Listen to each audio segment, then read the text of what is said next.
Imagine کریں کہ ایک طرف صرف 3000 مسلمان مجاہدین اور دوسری طرف رومن امپائر کے 2 لاکھ سولجرز.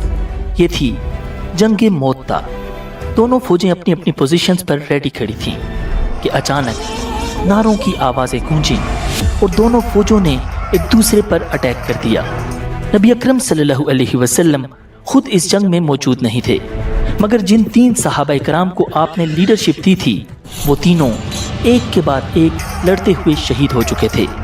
اب سب پریشان تھے کہ اس کریٹیکل سچویشن میں مسلم آرمی کی کمانڈ کون سنبھالے گا. مگر پھر اچانک ایک ینگ صحابی آگے بڑھے جو نئے نئے مسلمان ہوئے تھے.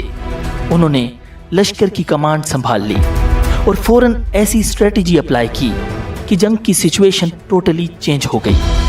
یہ ینگ واریر تھے مسلم ہسٹری کے گریٹ جنرل حضرت خالد بن ولید رضی اللہ تعالی عنہ.